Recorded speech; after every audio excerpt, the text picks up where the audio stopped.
Makarpura GIDC industrial estate એસોસિએશનનો વાર્ષિક સ્નેહ મિલન સમારંભ યોજાયો। મકરપુરા જીઆઈડીસી ઇન્ડસ્ટ્રીયલ એસ્ટેટ એસોસિએશનનો વાર્ષિક સ્નેહ મિલન સમારંભ યોજાયો।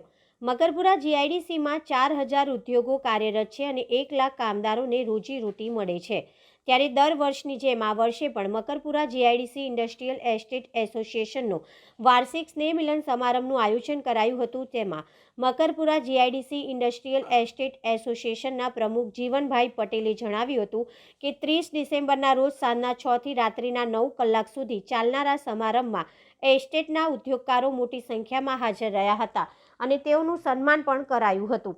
આ સાથે Makarpura GIDC industrial estate association દ્વારા સંચાલિત આઈટીઆઈના વિદ્યાર્થીઓને રાહત દરે શિક્ષણ આપવામાં આવે છે। આ કાર્યક્રમમાં આઈટીઆઈમાં ઉત્તીર્ણ થયેલા વિદ્યાર્થીઓને ઇનામ આપીને સન્માનિત પણ કરાયા હતા। નોંધનીય છે કે ઉદ્યોગ અને શિક્ષણ સાથે એસ્ટેટ દ્વારા ચલાવવામાં આવતા દવાખાનાઓમાં ડોક્ટર દ્વારા દર્દીઓને રાહત દરે તપાસ અને દવાઓ આપવામાં આવે છે।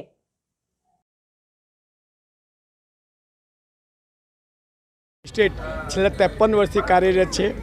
વડોદરાનું મોટું જીઆઈડી છે। જીઆઈડીસીમાં 4000 ઉદ્યોગકારો છે અને 1 લાખ કરતાં વધારે કામદારોને રોજીરોટી મળે છે। આ એસ્ટેટમાં જે ઉદ્યોગકારોના જે પ્રશ્નો હોય, ગવર્મેન્ટના હોય, જીએસટીના હોય, પેલા હોય, બધા પ્રશ્નો અમે અમારા થ્રુ ગવર્મેન્ટમાં રજૂ કરવામાં આવે છે। કોઈ ઉદ્યોગકારો અમે સીધા જવા દેતા નથી। એ બધા પ્રશ્નો અમે પ્રોબ્લેમ સોલ્વ કરીએ। આજે દર વર્ષે અમે સ્નેહ મિલન સમારંભ ડિસેમ્બરમાં યોજીએ છીએ। ગઈ સાલ અમે સિંહણ જયંતિ યોજવી એની આ વર્ષે પછી સ્નેહ મિલન સમારંભ યોજવામાં આવ્યો છે। જીઆઈડીસીના ઉદ્યોગકારો બોલાવ્યા છે અને એ ઉદ્યોગકારોનું સન્માન કરવામાં આવ્યું છે। જીવનભાઈ પટેલ, પ્રમુખ Makarpura association. Thank you sir.